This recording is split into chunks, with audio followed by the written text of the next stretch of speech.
John, tell us your full name, please. My name is John E Krauser. Your family has quite a connection to the Studebaker world, don't they? That is correct. I'm a native of South Bend, Indiana, and my mother worked at Studebaker from the end of World War II until 1952 when I came along. My grandfather Krauser worked at Studebaker.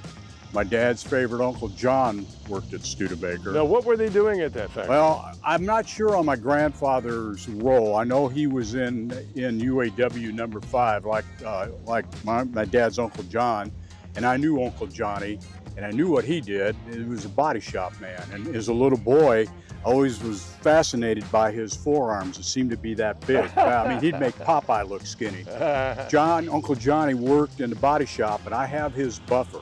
I can hold it upright for 13 seconds before I drop it. Oh, that's my it. God. That's why he had those arms. That's why he had those arms. Well, this is a spectacular car. Tell us how it came to be with you. Well, it came to be with me as, you know, I had wanted to be a Studebaker collector, but life, work, education and all pushed it back. I was 50 years old before I started. No kidding. And I figured I would get 1 or 2 Studebakers. This is actually the second purchase.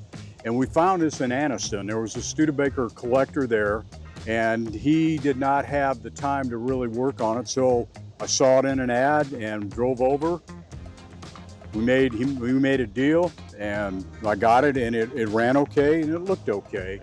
As time went on, the engine started having some issues, and the paint was starting to fade. So, gosh, about 15 years ago now, did a complete front to back overhaul on it. Okay. Did you do that yourself? I did parts of it. I was somewhat involved with the paint and body work, a little bit involved with the interior. The engine, I was not involved as much because, again, of my travels. I just didn't have time. So I had the engine pulled and we had that rebuilt. All right. Tell us about this particular model. Okay, the 62 Gran Turismo Hawk is similar to all the other Studebaker Hawks, which started their debut in 1956. The names changed over time to try, and minor body work changes to give it a fresher look. This is the first year without the fins on the back after they were put on. In 1956, the Golden Hawk had fins, and then 57 to 61, the Hawks all had fins. They were taken off to give it a more sleek, a more modern look, and it was marketed as a 5-seat sports luxury car. Didn't the Avanti arrive in '63? The Avanti arrived in '63. It actually started being built, I believe it was April of '62. Did they make those in South Bend? Those were made in South Bend as well. The first bodies were made by, I believe it's Astabula Molded Body Works or Fiberglass Works. They built the bodies for the Corvette, and Studebaker used them as well, but there were some issues with quality control. So Studebaker took over the process of making the fiberglass bodies in South Bend.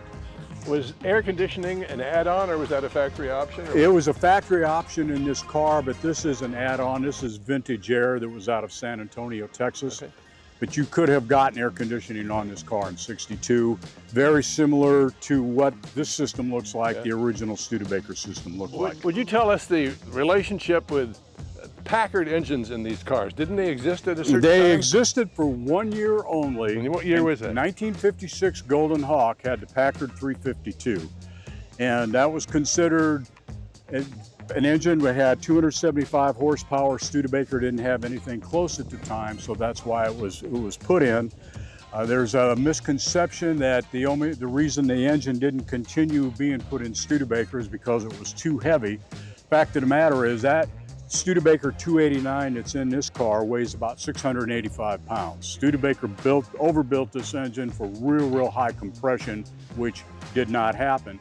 Packard's engine weighs about 710 pounds. Okay, 685, 710, not a big difference. No. The 57 and 58 Studebaker Golden Hawks had superchargers on them to match the horsepower of the 56 Packard 275. Supercharger weighed 45 pounds, so the Studebaker 289 supercharged was heavier than the Packard engine. But as I understand it, trying to think of who was Curtis Mathis, I believe, was part owner of Packard or involved in that conglomerate. And I believe, if I remember correctly, they were involved with shutting the plant down in Detroit that made the Packard engine. That's why it was not continued. Okay. Is this an alternator original car? This is not. The alternator came out in the '63, but when I added air conditioning, the original generator at 30 amps was not enough to run the air conditioning and keep the battery charged. Understand. So we just switched over to an alternator. Right. So we were And- 1 year ahead of the factory. Okay, and your Avanti, will we be able to see that at a show upcoming? Absolutely. Fantastic. It loves to get out too. I don't want it to feel bad sitting in the garage covered up all the time. I know they have feelings. Yeah, so I rotate them around. Do you name your cars, John? No, No name. no names. Well, I love it. I'm so glad you brought it today. Well, to thank the you very Modern much. Show. Now, I have a good time bringing them out and talking about the model and the brand and the fact that I had so many relatives work at Yeah. Studebaker. There's always a thought that some of my relatives may have put their hand on one of my Yeah, cars. yeah, that's the thing. The story. We love the stories. So- Thank you so much. No, you're quite welcome.